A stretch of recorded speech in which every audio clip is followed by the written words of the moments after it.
1980 की शुरुआत में चंबल के बिहड़ों में सबसे खतरनाक डाकू, मगर इस डाकू का हृदय परिवर्तन हुआ तब एमपी के सीएम के सामने दस्यु सुंदरी ने अपने हथियार डाल दिए थे। मगर हथियार डाले जाने की दरअसल जो वजह रही वो थी फूलन की जान को खतरा।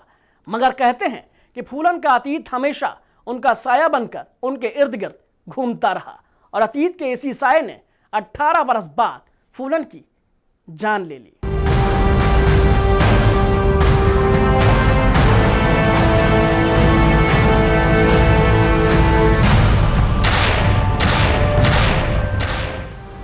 अस्सी के दशक में फूलन देवी का नाम फिल्म शोले के गब्बर सिंह से भी ज्यादा खतरनाक बन चुका था।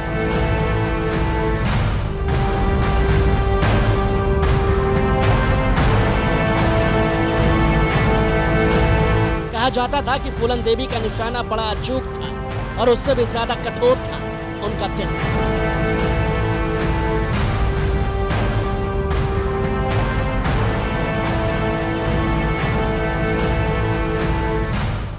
जानकारों का कहना है कि हालात ने फूलन देवी को इतना कठोर बना दिया था कि जब उन्होंने बहमई में एक लाइन में खड़ा कर 22 ठाकुरों की हत्या की तो उन्हें जरा भी मलाल नहीं हुआ। 80 के दशक के शुरुआत में चंबल के बिहड़ों में सबसे खतरनाक डाकू मानी जाती थी, लेकिन पुलिस का डर उन्हें हमेशा बना रहता था। साथ ही खासकर ठाकुरों से उनकी दुश्मनी थी, इसीलिए उन्हें अपनी जान का खतरा हमेशा महसूस होता था।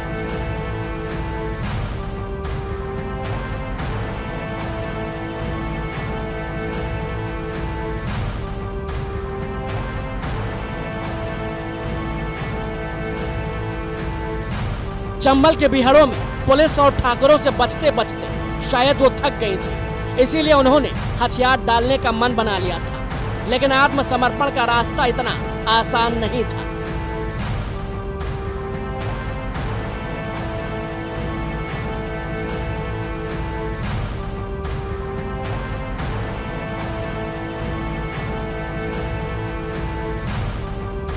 फूलन देवी को शक था कि यूपी की पुलिस उन्हें समर्पण के बाद किसी न किसी तरीके से मार देगी, इसीलिए उन्होंने एमपी सरकार के सामने हथियार डालने के लिए सौदेबाजी की।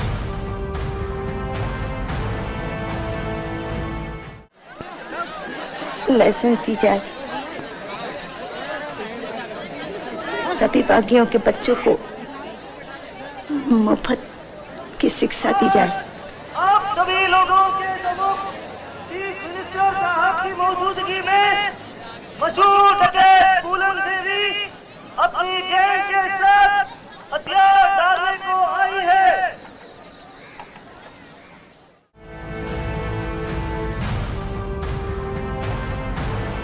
एमपी के तत्कालीन मुख्यमंत्री अर्जुन सिंह के सामने फूलन देवी ने एक समारोह में हथियार डाले और उस वक्त उनकी एक झलक पाने के लिए हजारों लोगों की भीड़ जमा थी।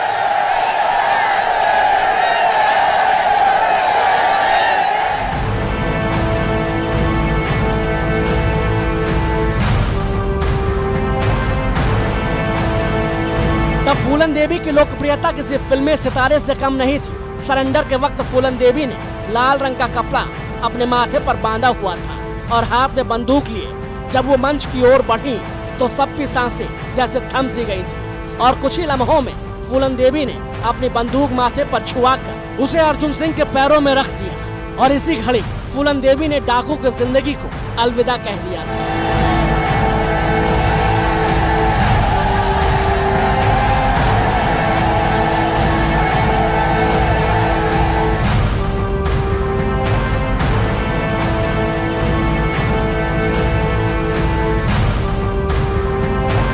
फूलन का आत्मसमर्पण एक ऐतिहासिक घटना थी, क्योंकि उनके बाद चंबल के बिहड़ों में सक्रिय डाकुओं का आतंक धीरे धीरे खत्म होता चला गया।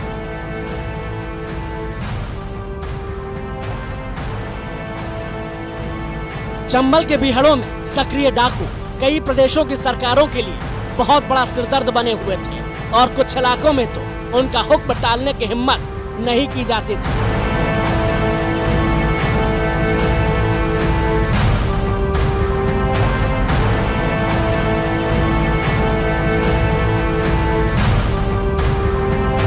फूलन देवी ने 1983 में आत्मसमर्पण किया और 94 तक जेल में रही। इस दौरान कभी भी उन्हें यूपी की जेल में नहीं भेजा गया। 96 में फूलन देवी ने समाजवादी पार्टी से चुनाव लड़ा और जीत गई।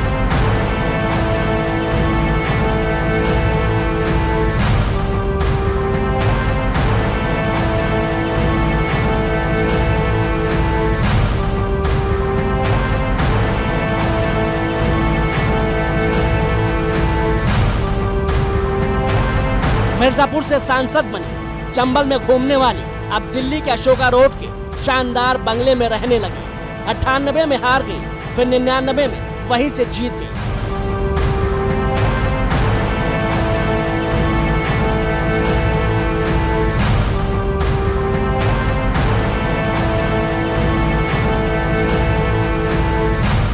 पच्चीस जुलाई 2001 को शेर सिंह राणा फूलन से मिलने आया। नागपंचमी के दिन उनके हाथ से खीर खाई, फिर घर के गेट पर फूलन को गोली मार दी। कहा कि मैंने बेहमाई हत्याकांड का बदला लिया है।